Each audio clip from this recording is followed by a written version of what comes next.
ben dün akşam Hanoi'ye geldim. Biliyorsunuz ki Sapa'daydım. Şimdi klasik. Artık bu durumdan ben bahsetmekten sıkıldım. Bence siz de duymaktan sıkıldınız. Benim para çekebildiğim tek bir tane banka var. O da LP Bank. Çok korna sesi var. Bakın burada varmış bami bir şeyler. Nasıl yapalım? Dönüşte mi yesem, şimdi mi yesem? İyiyim ya. Ya. Şurada oturalım. Tamam, burada oturalım. Gayet güzel. Ama çok mu gürültü? Değil bence. Ben kaç gündür kendimi böyle aç hissetmem. Vietnam'da çok kilo aldım. Ya daha doğrusu Asya'da çok kilo aldım. Acaba şey mi? Yağlarımdan mı besleniyorum? Bir tane kahve, bir tane bami. Bami dediğimiz sandviç, ekmek arası. Artık benimle beraber bunu da tanıdınız. Vejetaryen istiyorum genelde. Genelde değil, hep vejetaryen yedim. Vejetaryen dediğimizde işte yumurta fix oluyor. Ben bunu gömeyim. Ben sebze ağırlığı çok seviyorum. Perfect. Kapatınca birazcık hayvan gibi yiyeyim. Bana bundan hediye etti, meyve. Sulu sulu. Şöyle. Ben bundan Sri Lanka'da yemiştim galiba.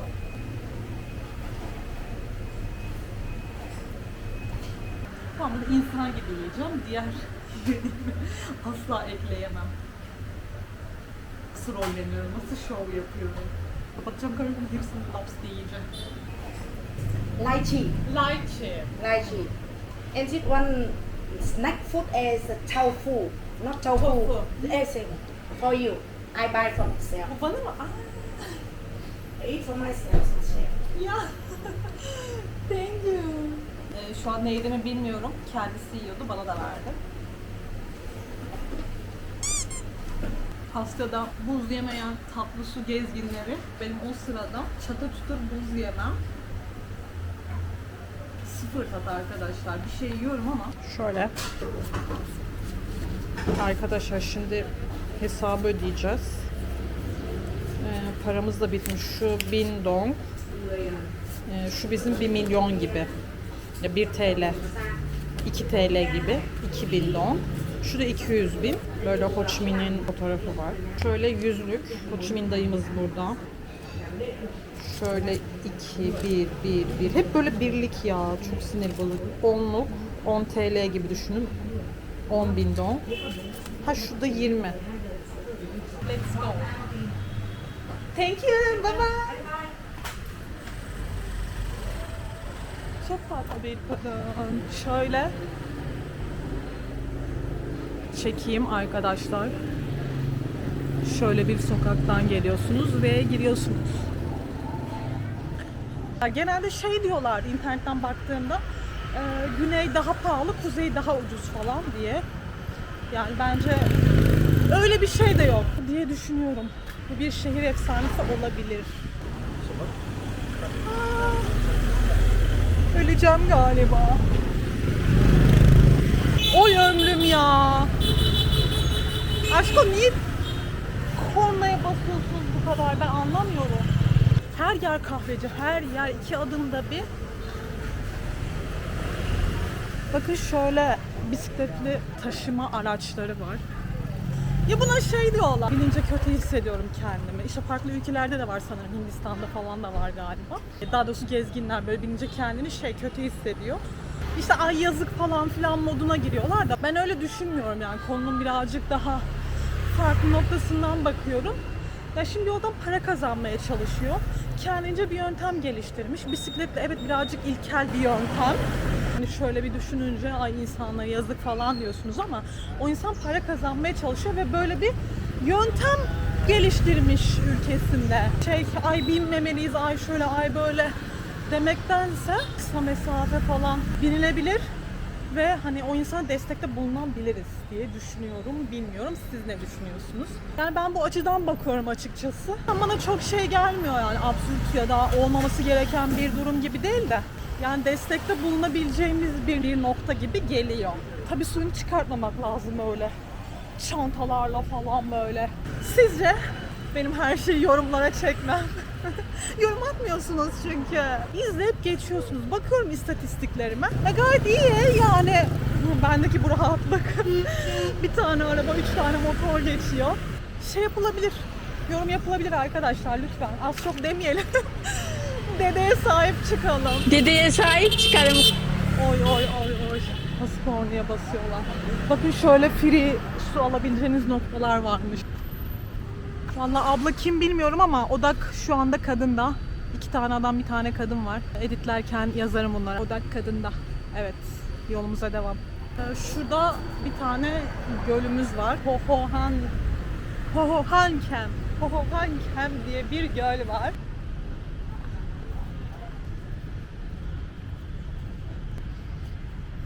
Böyle arkadaşlar Hanoi sokakları, yolları, gölleri. Ben bir hava gurmesiyim arkadaşlar. Alerjik astımım var. O yüzden iyi hava nedir, kötü hava nedir? Bunu bu kadar kim yakınlaştırdı? Ne diyordum? Ben bir hava gurmesi olarak o yüzden iyi havayı, kötü havayı bilirim. Buranın havası kötü, sisli, temiz değil. Dün akşam resmen nefesim tıkandı. O kadar sisli, puslu, kötü bir hava vardı. Ben buradan nasıl geçeceğim? Şu ışık da yok. Dua edip geçiyorum arkadaşlar. Şu taksicilerin sakın önüne atlamayın. Özellikle Tayland'dayken ben bunu çok hissettim. En kuzeye kadar çıktım, Pai köyüne kadar çıktım. İzlediyseniz tabi biliyorsunuzdur. Hava inanılmaz kötüydü. Demem o ki yani Asya ülkesinin doğası evet çok güzel ama hava temiz değil. Hatta ben Tayland'dayken sürekli telefonuma uyarı alıyordum. Hava kirliliği için dikkat edin. Maske takın, uyarılar alıyordum mesaj olarak. Erkek bank. ATM. Aha. Yeah, thank you. Tatlışko bir kız. Burada bir de bankaların ATM'si yok, çok garip. Bizim bankaların önünde ATM olur ya, 1-2 yani en az bir tane, 2 tane olur. Burada yok. Ne problem? Okay, after. Okay. Bir şeyler diyor da. Tabii yani değil, muhteşem tatlı olduklarından kaynaklı değil arkadaşlar. Yani satış odaklı. Turist öpmece.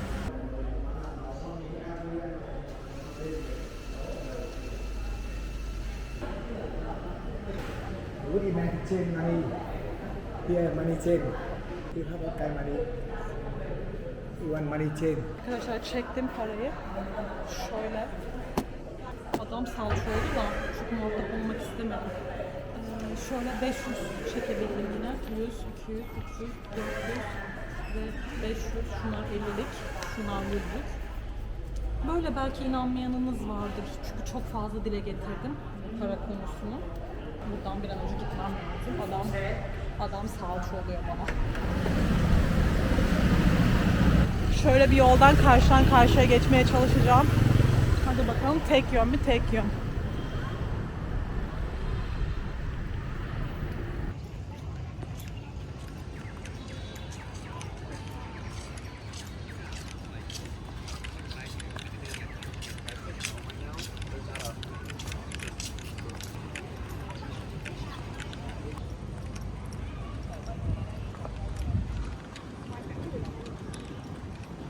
Günlük 500.000 dong limitim var benim arkadaşlar. Buna yemem, içmem, gezmem, etmem, her şeyim dahil maksimum 500.000 harcayabilirim.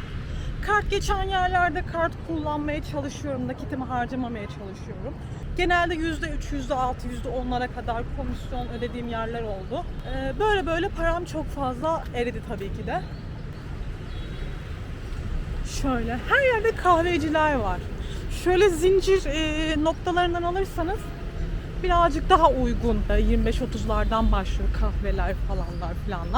Daha böyle butik yerlerde 50-60'dan başlıyor. 60.000 derken bu arada 50-60.000 dong. Yine 25-30.000 dong olarak düşünün. Ya bugün böyle ilk günüm Hanoi'de. Vietnam'daki son noktam benim. Ayrılıyorum Vietnam'dan çünkü vizem bitiyor. Gerçekten çok güzel. Tam benlik bir ülke. Çünkü arkadaş ben dağ bayır seviyorum ya. Gerçi sahil isteyene sahili de var. Dağlara çıkmak isterseniz dağları, çok seçenek var. Yani fiyat bakımından da Gayet ideal. Hostellerde kalırsanız bakın abartmıyorum. Alat gibi, Huye gibi yerlerde ben 85 TL, 75 TL'ye hosteller buldum. Hostel dediğime bakmayın. İnanılmaz güzel, inanılmaz temiz. 2 ay almak gayet mantıklı. Yani bir ay yetmeyebilir Vietnam için. Vietnam çok büyük bir ülke. Eğer güneyden kuzeye her yerini gezecekseniz, adasından başladım, Phuket adasından. En kuzeye, Sapo'ya kadar çıktım. Gerçekten gitmek istediğim noktalara gittim. Hiç sahil kesimine gitmedim.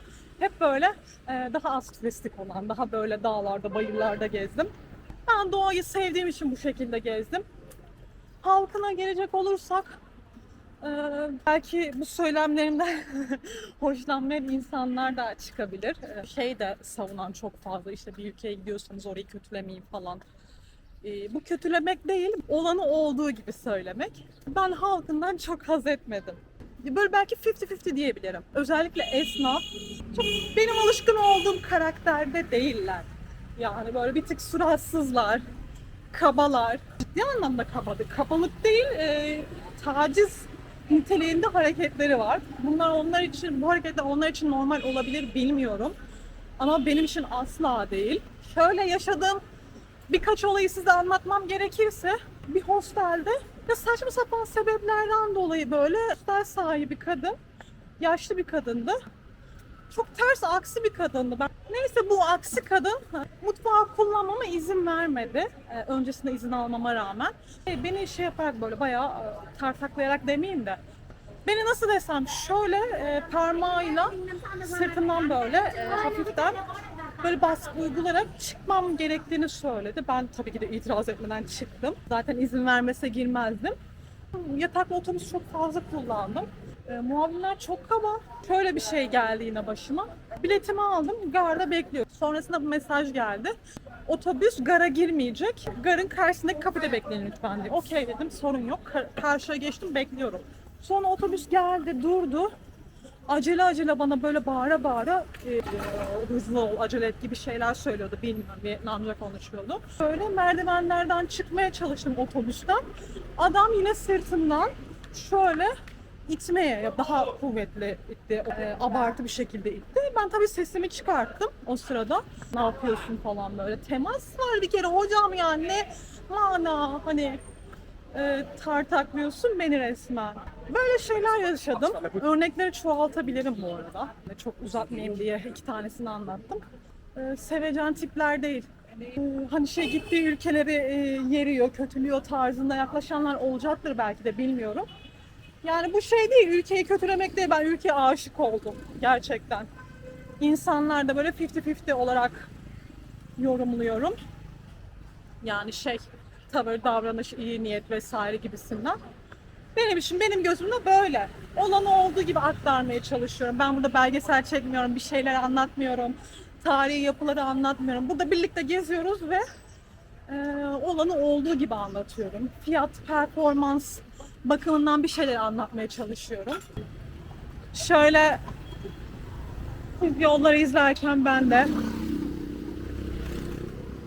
karşıdan karşıya sürekli karşıdan karşıya geçiyoruz, sürekli.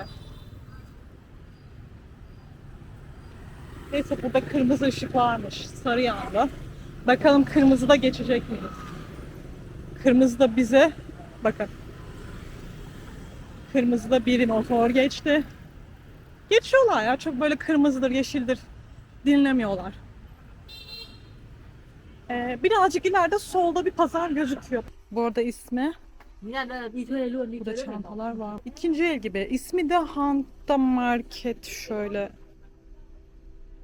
market diye geçiyor.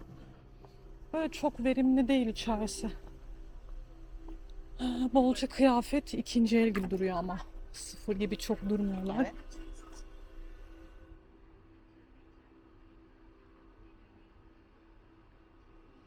Çantası yok. Burası çok kötü, buradan çıkıyorum. 3 tane böyle büyük popüler olan şey var, market var aslında. Bu yolumun üstü diye buraya girdim. Devam ediyorum.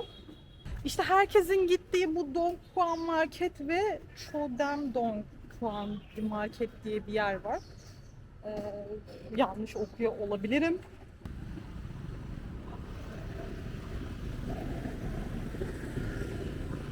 İkinci markete gidiyorum şimdi. Burası Chodendong diye geçiyor. Yolumuz da bu şekil.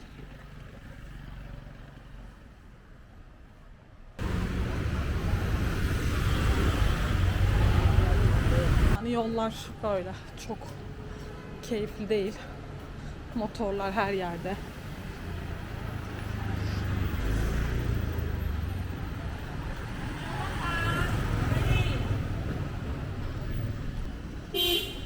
Geç daha ne basıyorsun koluna ya?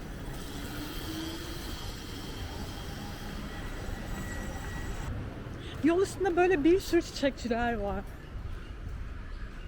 Yani insanlar birbirine bu kadar çiçek alıyor mu bilmiyorum ama uzaktan gerçek gibi gözüküyor. Yapay da olabilir, emin değilim. Böyle çiçekler satılıyor. Bir sürü dükkan var mesela şu an yol üstünde. Arkadaşlar bahsettiğim yerlerden bir tanesi bu ikinci noktamız. Böyle arabalara meydan okuyor. Nerede buranın girişi? Burası daha kaliteli bir yere benziyor. Evet şimdi.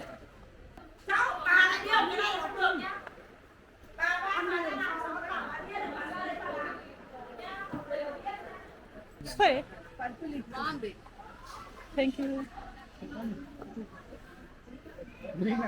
Böyle her yeri karış karış gezeceğim. Bunlar kafayı yemiş. 300 donluk çantayı 600'e satmaya çalışıyorlar.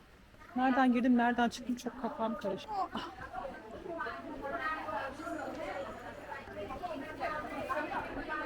Şuradan mı girsem? What next? We can go upstairs.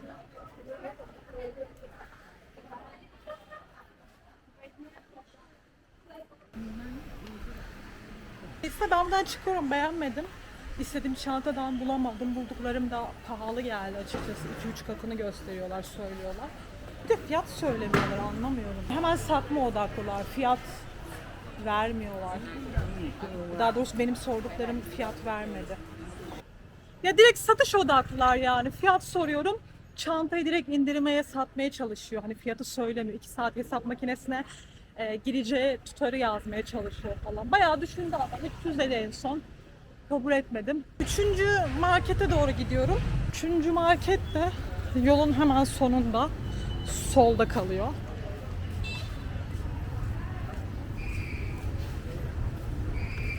Meşhur Hanoi'nin Dongkan Market burası oluyor. Şöyle herhangi bir yerden yardırıyorum. Şöyle soldan girelim. Dehşet baharat kokuyor şu an burası.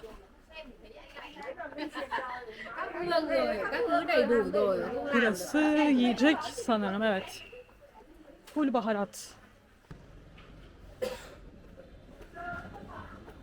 Evet, kat kat arkadaşlar. İkinci kattayım. Şimdi kumaşların olduğu bir yere geldim. Full kumaş mı burası da? Burası inanılmaz büyük bir yer.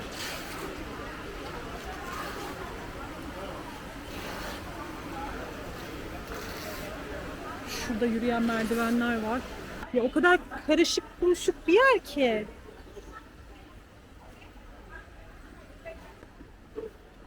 Bir kat daha çıkayım bari. Vallahi arkadaşlar ben marketten çıktım. Bir Türk olarak ben ucuz olduğunu düşünmüyorum. Normal yani fiyatlar. Bir çantaya 600-710 diyorlar. Ve o kadar uyduruk çantalar ki ya o kadar etmez. TL'ye vurduğunuzda da işte 800, 1000 civarı bir şey yapıyor. Zaten yollar, bir sürü satıcılar var. Şöyle göstereyim. Yani böyle gezerek istediğim şeyi bulabilirim belki. Her yer zaten pazar gibi. Her şey var, ıvır zıvır. Yani bir sokak full böyle oyuncakçı. Şöyle. Yani bir sokak full çanta. Limonata aldım. Ay kalbim ne kadar temizmiş ya. Bugün pazar kuruluyormuş. Ya kurulmuş daha doğrusu. Şöyle göstereyim. Her gün kurulmuyor. Bugün cuma. Öyle denk geldi. Şimdi boydan boya böyle yürüdüm. Tekrar böyle gideceğim.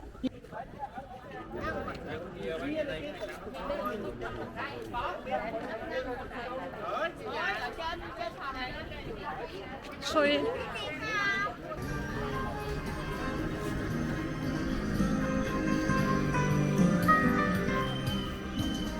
Şöyle çok büyük bir pazar değil ama fiyatlar uygun gibi gözüküyor.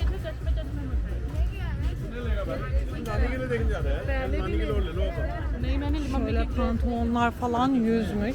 100 dong. Arkadaşlar bu pazar benim hoşuma gitti. Şimdi North Face'in bir tane çantasını sordum. Adam 300 dedi. Sonra 230'a düşürdü. Pardon 280'e düşürdü.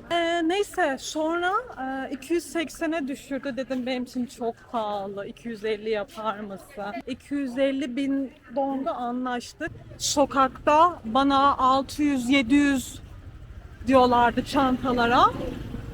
Burada ben 250'ye, 300'e gayet de buldum şu an. Sorry. How much? 350.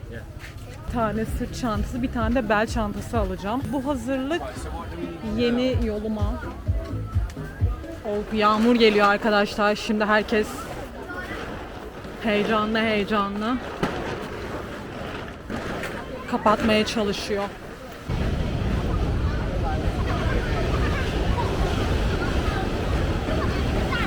Arkadaşlar ben bugünkü hedefime ulaştım. Ya bakın pozitif enerjinin ne kadar önemli olduğuna. Yani bütün gün bana sırt çantaları için 700 bin dong fiyat verdiler. Ya inanılmaz fiyatlar burası için. Çok pahalı. Yani pazar fiyatları gayet güzel. Normal market, gece marketlerine kıyasla çok daha iyi. Yani bilmiyorum tabii ki hangi günler kuruluyor. Gün Cuma. Cuma günü Hanoi'nin merkezdeyim arkadaşlar böyle. Şöyle